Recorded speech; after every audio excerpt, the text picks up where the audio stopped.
মনে করছেন আমি বোকা? সরি। আপনি নিজেই ছেলেটাকে পাঠিয়ে এখন আমার কাছে হিরো সাজতেছেন। আপনি কি মনে করেছেন আমি আপনাকে দেখি না? আপনি আমাকে ভার্সিটির প্রথম দিন থেকেই ফলো করতেছেন, আমার দিকে তাকিয়ে থাকেন, আমার পিছে পিছে আসেন। আমি ক্লাসরুমে গেলে ওখানে তাকিয়ে থাকেন, লাইব্রেরিতে গেলে ওখানে পিছে পিছে তাকিয়ে থাকেন, ফুড কোর্টে গেলে, ইভেন আমি ওয়াশরুমে গেলে ওখান থেকে এসে দেখি আপনি দাঁড়িয়ে আছেন। এসব কি? বিষয়টা আসলে এমন না। ও, বিষয়টা এমন না তো বিষয়টা কেমন?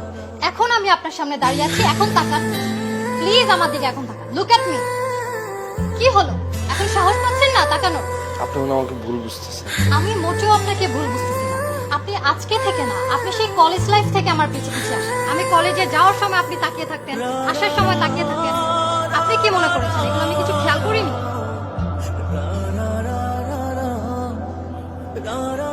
কিন্তু আমি চাই আপনি আমার দিকে সবসময় তাকিয়ে থাকেন,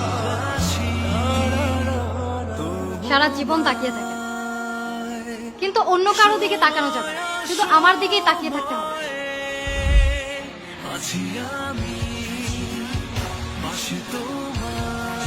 কি পারবেন তো সারা জীবন আমার দিকে তাকিয়ে থাকতে?